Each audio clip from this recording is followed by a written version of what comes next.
Eu quero convidá-los para que deixem suas Bíblias abertas no primeiro livro dos Reis, a partir do capítulo 15, a partir do versículo 9.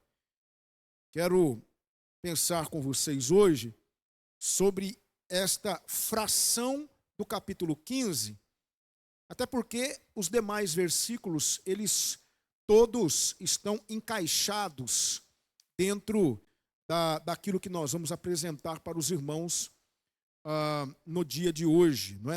Nessa noite. O capítulo 15 de 1 Reis, irmãos, ele apresenta, na verdade, uma pequena história, se poderíamos dizer assim, um pequeno resumo sobre a vida de 4 reis. Vale lembrar que no livro de 2 Crônicas, ali, a partir do capítulo 13, 14, nós vamos tomar conhecimento de mais detalhes acerca desses reis. E quais são eles? O rei Abias, que era filho do rei Roboão, filho de Salomão. O rei Asa, que era filho de Abias, não é? O rei Baasa, que na verdade não era de ascendência real, ele era filho de um homem chamado Aías, da tribo de Issacar, e que matou o 4º rei chamado Nadab. Esse Nadab era filho de Jeroboão. Então esse Baasa matou Nadab e usurpou dele o trono de Israel, o reino do norte. Então, são 4 reis com resumos de suas histórias, mas destes 4, um se destaca. E é justamente sobre esse rei que se destaca que eu gostaria de falar nessa noite. Trata-se do rei Asa. E aqui eu preciso ser bem sincero com os irmãos, e eu já falei isso em outras oportunidades, que uma das coisas que me fascinam na Bíblia é o fato de a Bíblia não esconder os defeitos, os pecados, os erros dos seus protagonistas. Então, a Bíblia Sagrada, ela não tem a menor intenção de ser um livro poético, um livro de enredos superficiais, pelo contrário. Quando há acertos, ela mostra esses acertos, e quando há erros, ela também mostra esses erros. E é o que vai acontecer com o rei Asa. Porém, eu vislumbro, lendo, não só o capítulo 15 de 1 Reis, mas também lendo os capítulos 14 a 16 de 2 Crônicas, eu percebo que Asa, ele mais teve acertos do que erros, embora os erros que ele tenha cometido foram erros graves que o levaram à disciplina da parte de Deus. E nós vamos vê-los aqui. Mas, quando eu estava lendo esse texto para pensar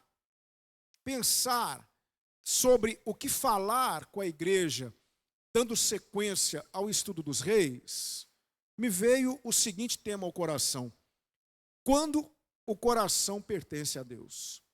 Porque durante um bom tempo do reinado de Asa, o coração dele pertenceu a Deus.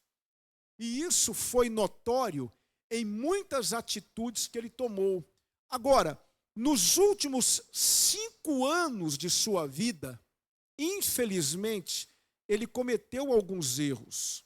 Esse coração, que por mais de 30 anos havia pertencido ao Senhor, porque ele reinou 40 anos, agora já não era algo tão exclusivo assim do Senhor, e por conta disso, ele vai cometer alguns erros estes que ficaram registrados aqui no capítulo 15, e nós veremos. Mas eu queria primeiramente me concentrar nos acertos de Asa, nas atitudes que ele toma, e atitudes que mostraram de maneira clara quais seriam ou quais são os resultados de um coração que pertence a Deus.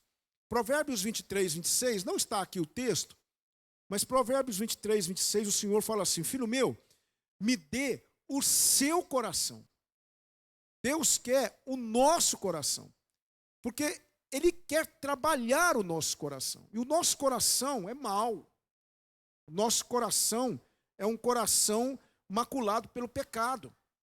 E a partir do momento que Deus começa a trabalhar o nosso coração, automaticamente atitudes, decisões, posicionamentos vão acompanhando essas melhorias que o Senhor vai realizando no nosso coração.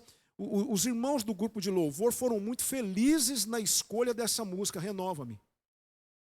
Porque num determinado momento a música diz assim: porque tudo o que há, não é, dentro do meu coração necessita ser mudado, Senhor. A partir do momento que eu entrego o meu coração ao Senhor, Ele começa a mudança desse coração. E isso vai sendo visível, isso vai sendo perceptível.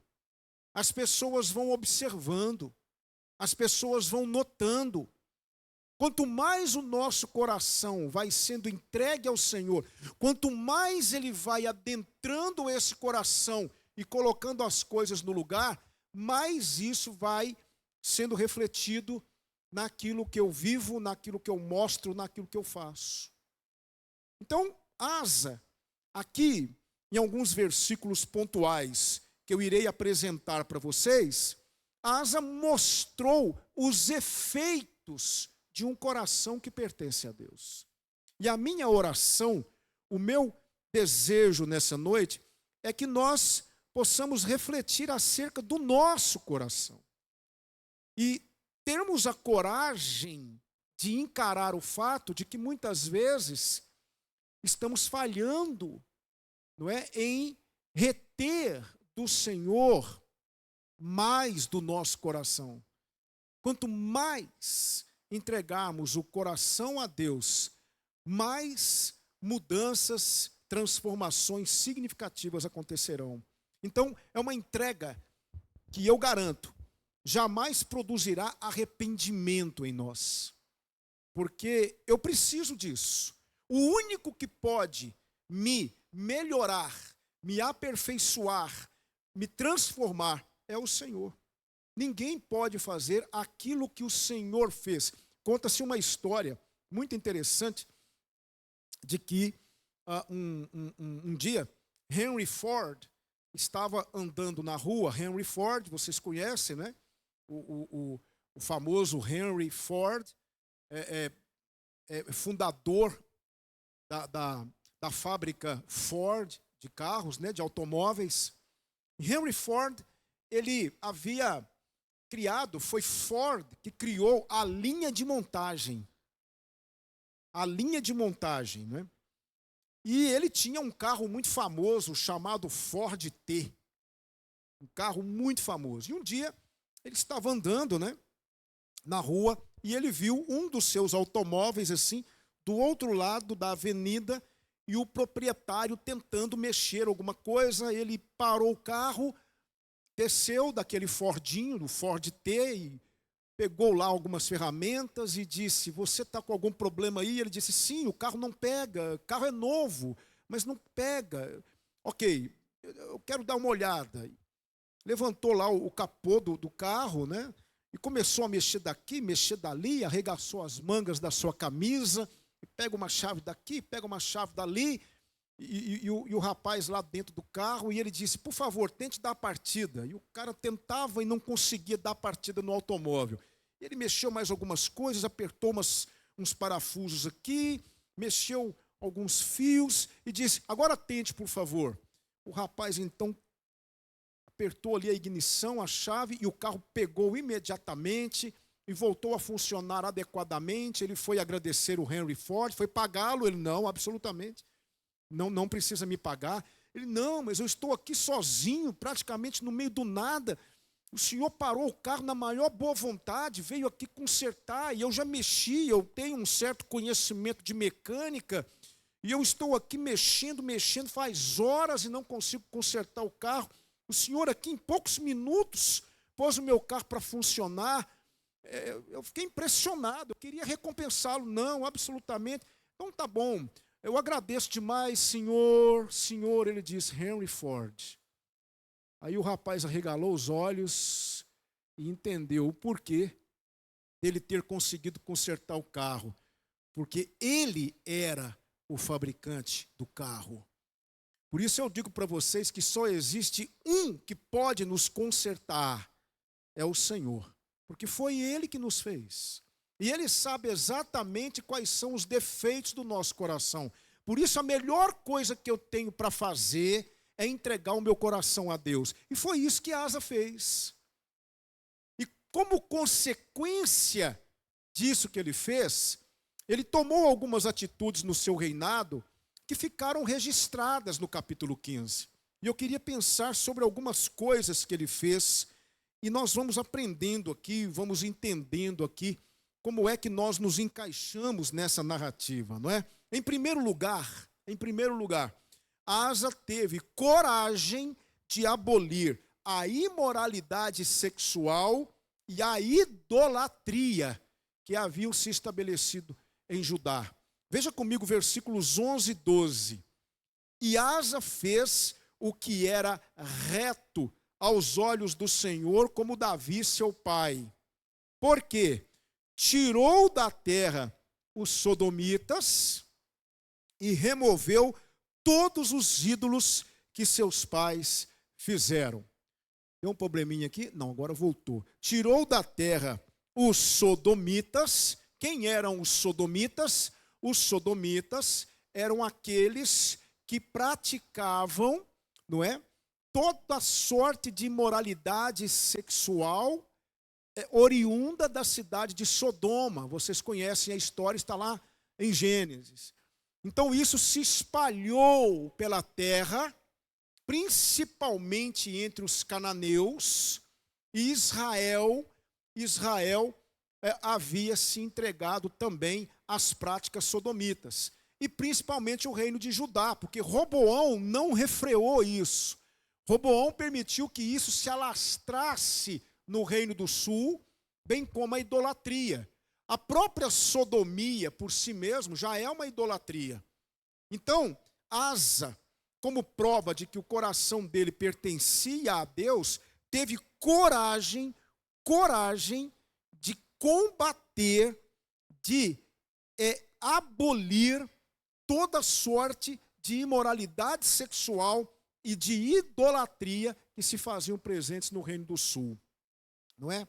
Irmãos, eu sei de uma coisa: quando não há posicionamentos por parte daqueles que deveriam tê-los, o pecado toma conta. Sabe qual é hoje um dos grandes problemas da igreja atual, irmãos? É o relaxamento contra o pecado.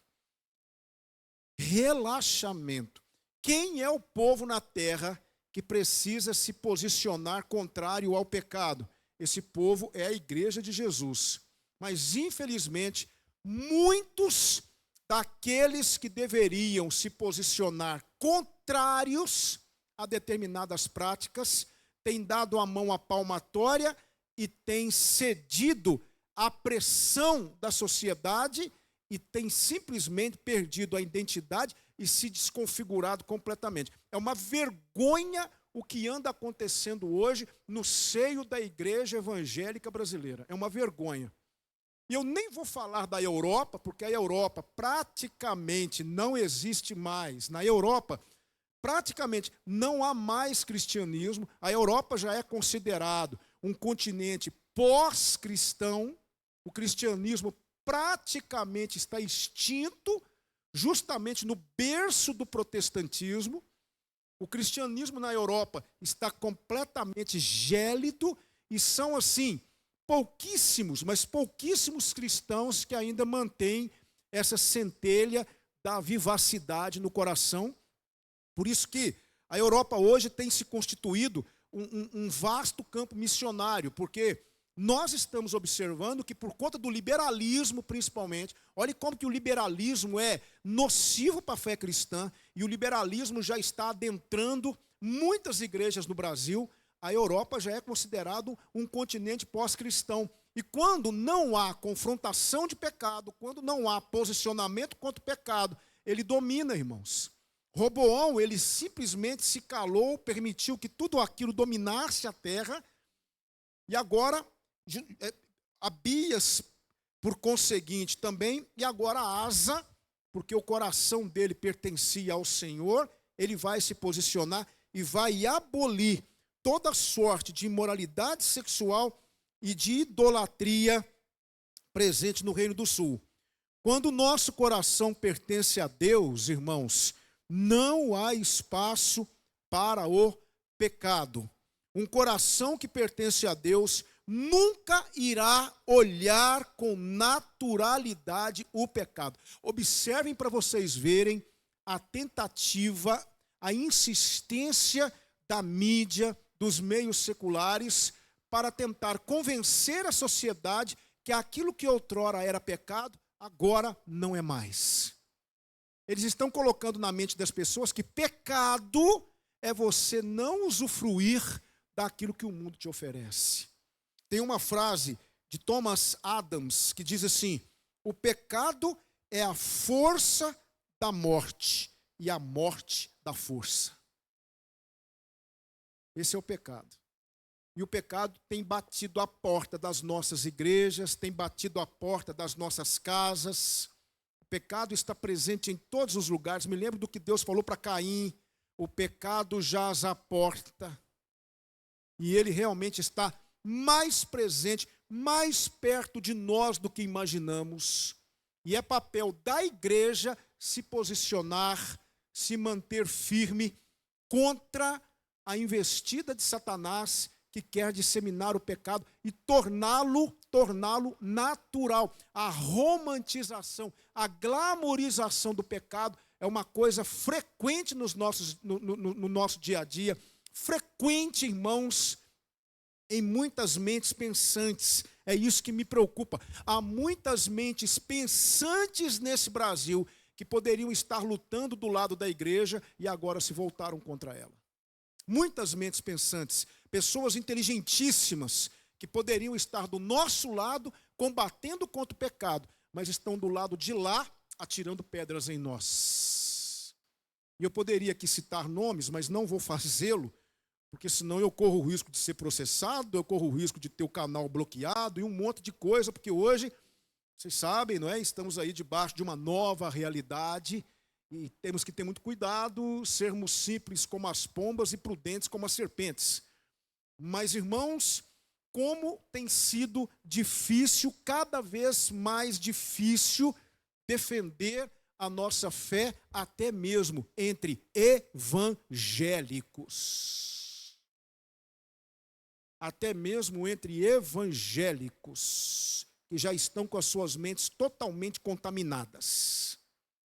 Então, qual foi uma das características de Asa, devido ao fato do seu coração pertencer a Deus? A coragem que ele teve de extirpar da terra, do Reino do Sul, toda a imoralidade sexual promovida pelos sodomitas e toda a idolatria. Mas Asa fez uma segunda coisa muito importante.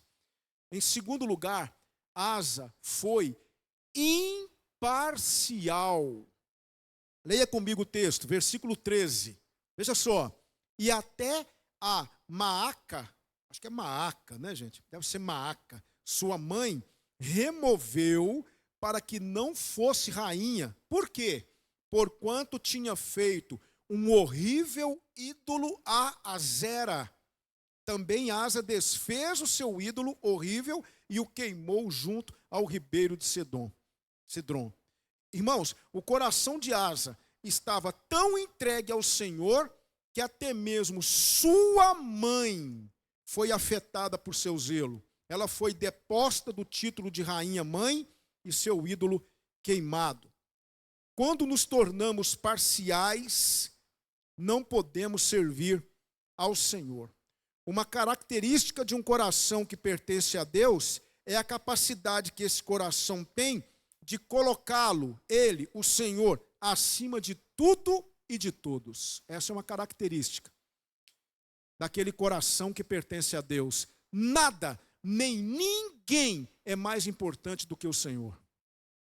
Asa amava a mãe, provavelmente se relacionava com ela, não sabemos qual era o nível desse relacionamento, porque ele queria uma coisa, ela queria outra, mas na qualidade de rei, o que foi que ele fez? Depôs a mãe do posto de rainha-mãe e destruiu o ídolo que ela havia feito. Queridos irmãos, eu amo minha esposa, eu amo minhas filhas, eu amo os meus pais, mas eles não podem ser mais importantes para mim do que o Senhor, para o bem deles.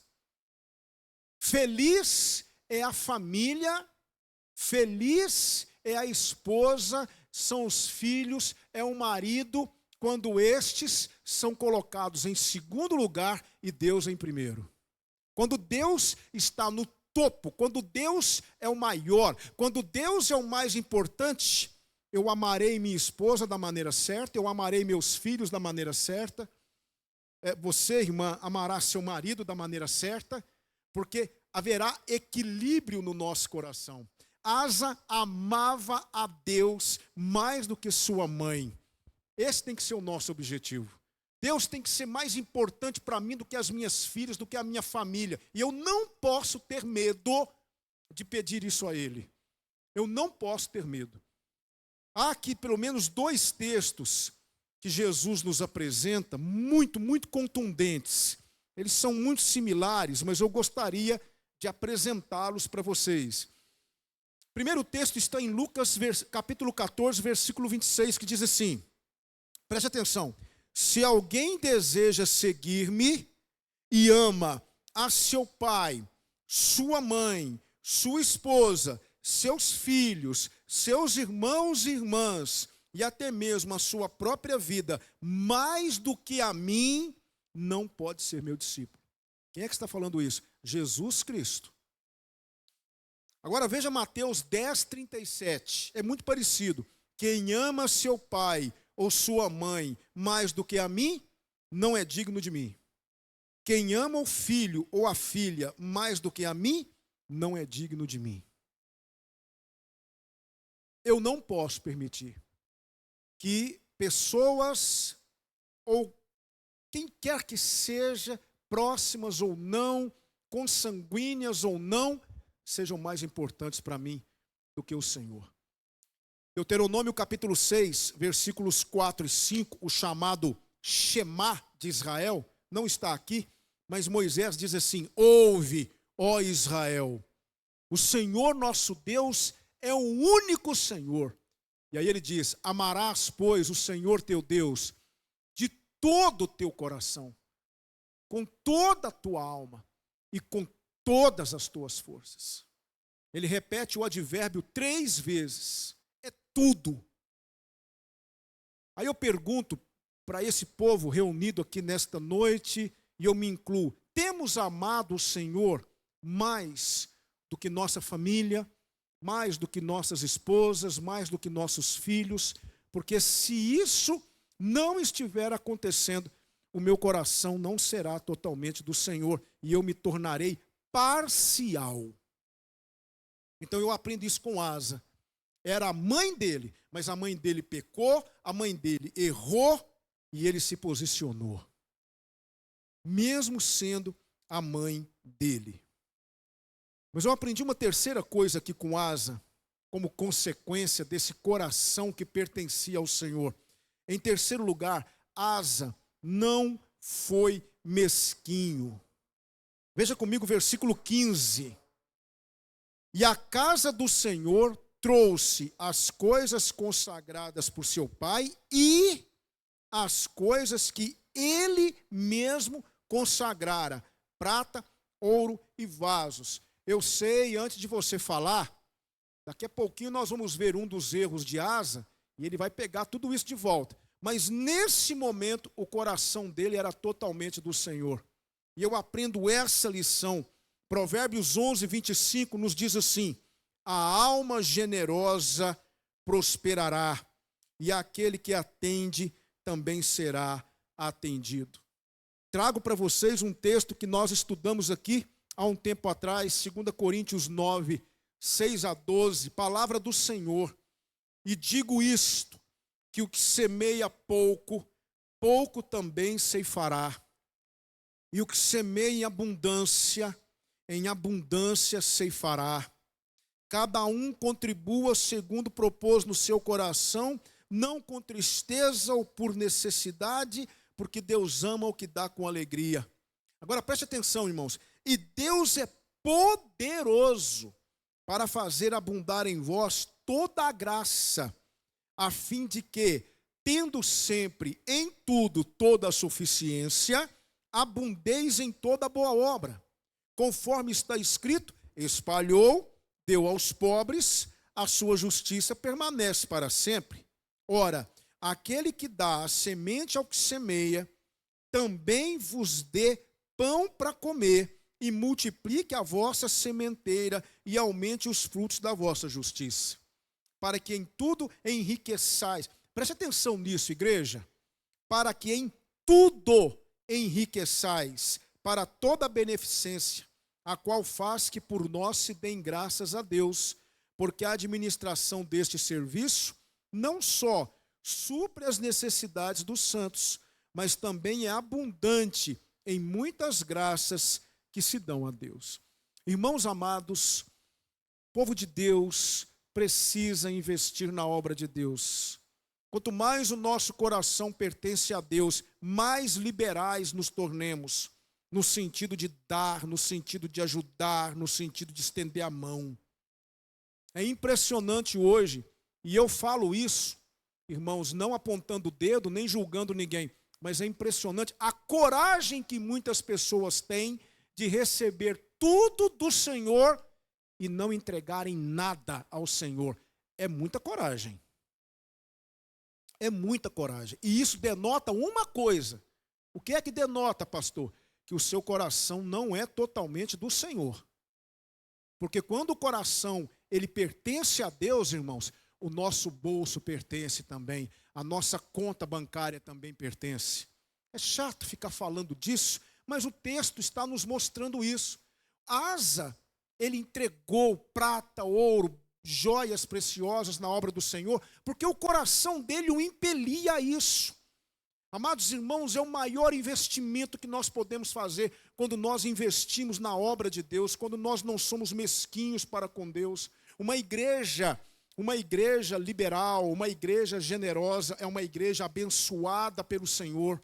Um crente liberal, um crente generoso, é um crente abençoado pelo Senhor, com fartura, com provisão. E aqui eu reproduzo o que Paulo diz no versículo 11, para que em tudo enriqueçais. Irmãos, quando o crente é generoso, quando o crente é liberal, quando o crente investe no reino de Deus, aquilo é revertido em bênçãos, e muitas dessas bênçãos não estão ligadas a bens materiais, são bênçãos superiores que o Senhor derrama sobre aquela casa. Eu posso dizer isso para vocês. Quais são, pastor? Harmonia, paz, segurança, alegria. Tudo isso é provisão do Senhor, sim ou não?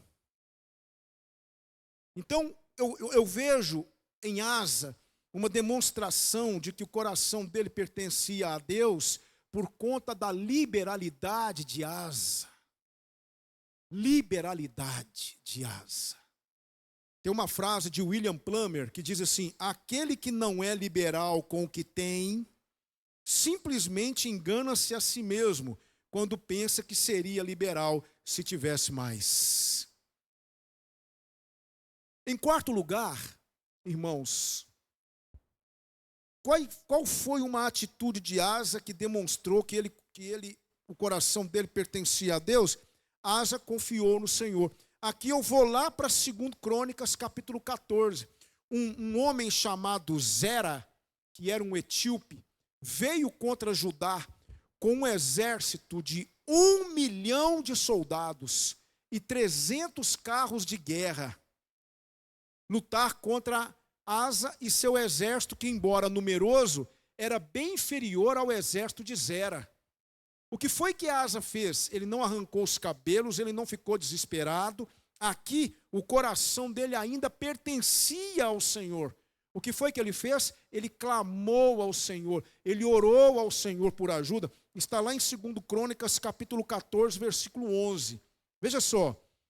Clamou Asa ao Senhor seu Deus e disse: Senhor nosso Deus, porque em ti confiamos e no teu nome viemos contra esta multidão, Senhor, tu és o nosso Deus, não prevaleça contra ti o homem. E a história nos conta que Deus deu a Asa um grande livramento. Ele foi vitorioso contra aquele exército numeroso, mas infelizmente, nos últimos 5 anos de vida de Asa, ele deixou de vigiar e o coração dele já não era mais um coração tão entregue ao Senhor. Infelizmente. E vai acontecer algo aqui, pelo menos 2 coisas que mostram o oposto do que falamos até agora. Porque quando o coração pertence a Deus, isso é demonstrado nas atitudes, mas quando ele não pertence, também. Então vejam só o que é que vai acontecer a partir do versículo 16. E houve guerra entre Asa e Baasa. Quem era Baasa? Baasa foi aquele que matou Nadab, filho de Jeroboão, e usurpou o trono. Baasa, rei de Israel, todos os seus dias, porque Baasa, rei de Israel, subiu contra Judá e edificou a Ramá, para que a ninguém fosse permitido sair, nem entrar a ter com Asa, rei de Judá. É aqui que começa a derrocada de Asa. O que Asa tinha que ter feito? Ele venceu um exército de 1 milhão de soldados. Ele deveria ter se lembrado daquela experiência com o Senhor, mas não. Veja o que Asa vai fazer. Então Asa tomou toda a prata e ouro que ficaram nos tesouros da casa do Senhor e os tesouros da casa do rei e os entregou nas mãos de seus servos. E o rei Asa os enviou a Ben-Hadad, filho de Tabrimon, filho de Ezion, rei da Síria, que habitava em Damasco, dizendo: haja acordo entre mim e ti, como houve entre meu pai e teu pai. Eis que te mando um presente, prata e ouro. Vai, anula o teu acordo com Baasa, rei de Israel, para que se retire de sobre mim. E Ben-Hadad deu ouvidos ao rei Asa. Enviou os capitães dos seus exércitos contra a cidade de Israel, feriu a Ijon, Dan, Abel, Bet-Maacá e a toda Quinerete, com toda a terra de Naftali. E sucedeu que, ouvindo o Baasa, deixou de edificar a Ramá e ficou em Tirza. Infelizmente, irmãos, aqui por último, Asa não manteve o seu coração com o Senhor. Irmãos amados, em momento nenhum, ter o coração entregue a Deus, entregar o coração para o Senhor, é sinônimo de inerrância. Nós vamos errar, nós vamos falhar, nós somos pecadores. Mas, irmãos amados, as experiências que nós temos com Deus, quando estamos por cima, quando o nosso coração está nas mãos dele, precisam ser suficientes para nos manter lá. Essas experiências precisam nos manter presos em Deus, seguros em Deus, mesmo passando por reveses, por dificuldades, por problemas. Eu preciso entender que, uma vez entregue o meu coração nas mãos de Deus, dele virá o livramento. A situação muda, coisas podem acontecer e que realmente irão trazer para mim o quê? Um renovo. Mas Asa não fez isso, ele simplesmente esqueceu todas as experiências que ele teve com Deus.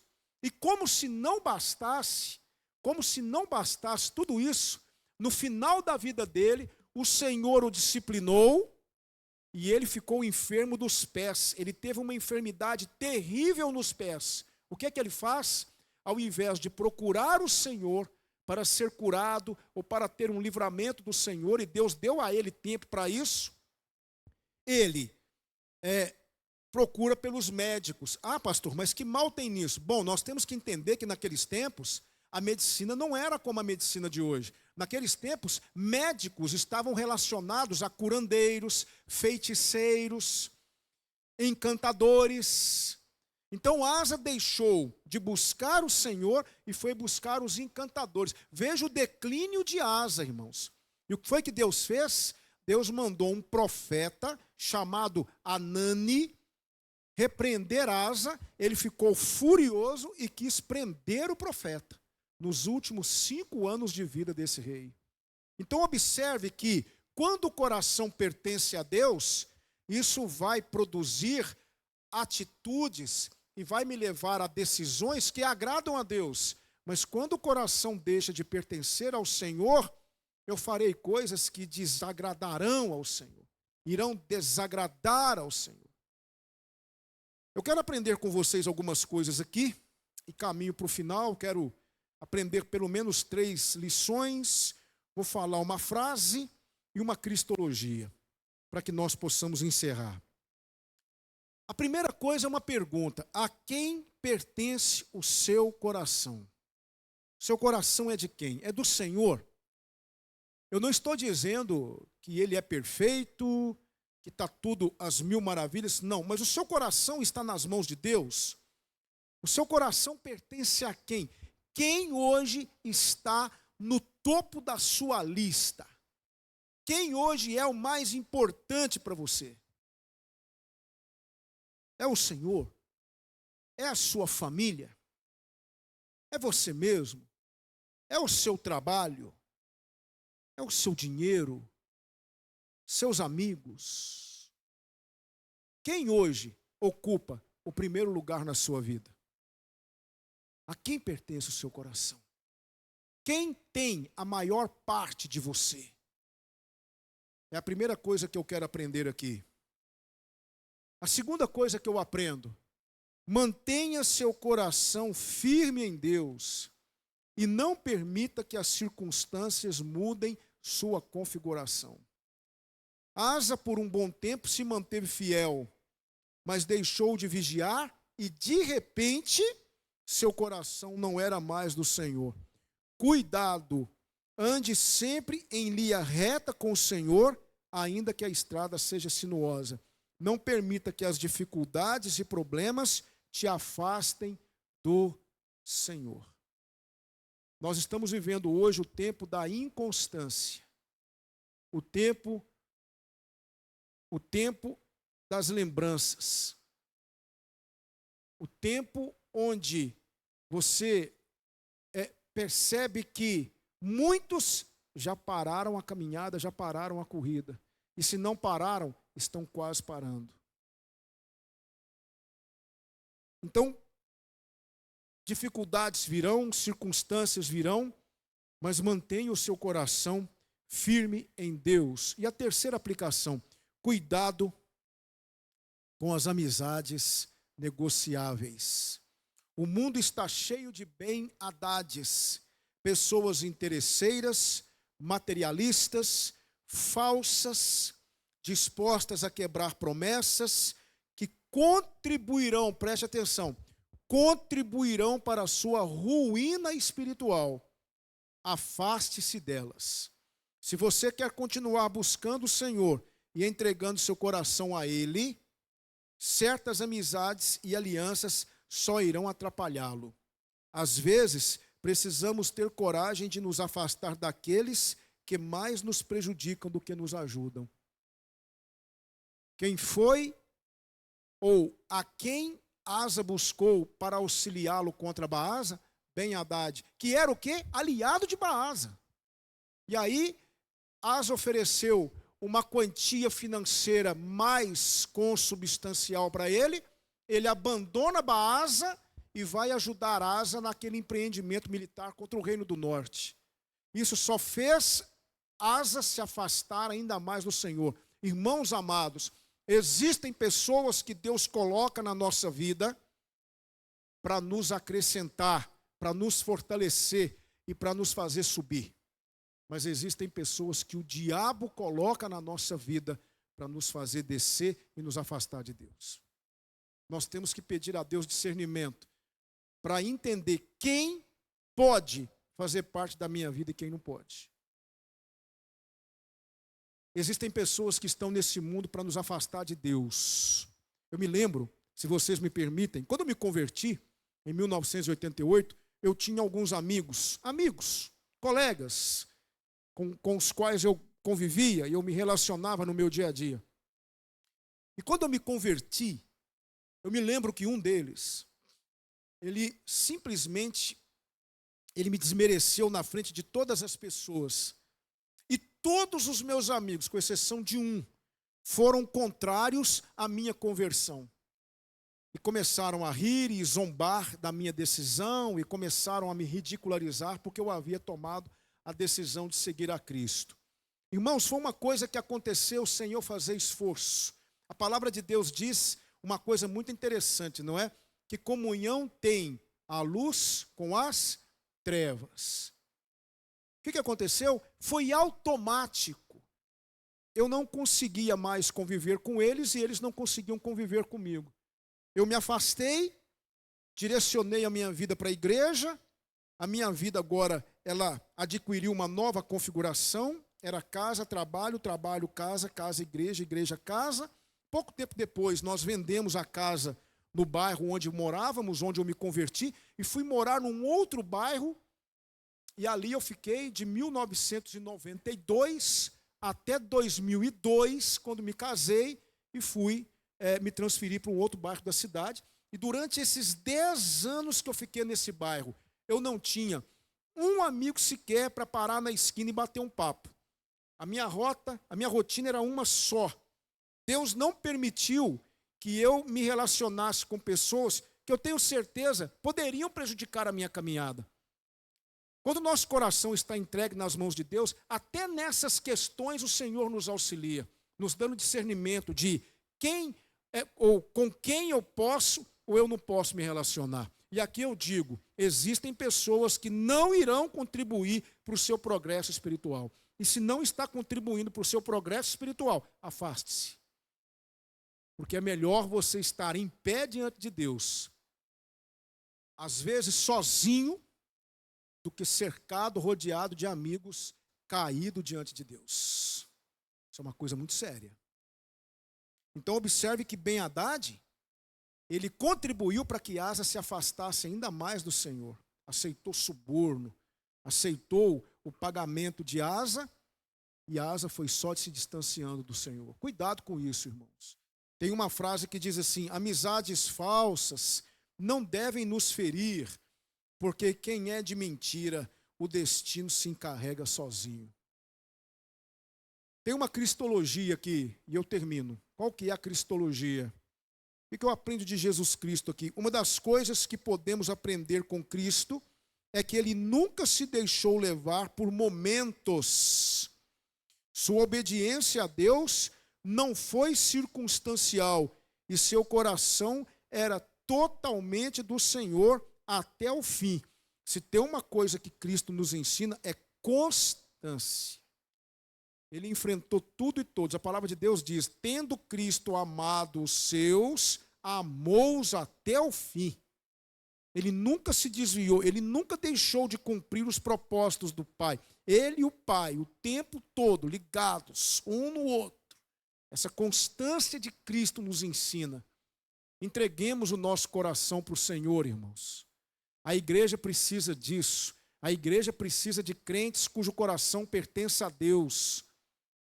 O mundo precisa de cristãos cujo coração pertence a Deus. Entreguemos o nosso coração para o Senhor. Peçamos a Deus que nos ajude nisso, para que verdadeiramente sejamos usados como Ele quer nos usar. Vamos orar?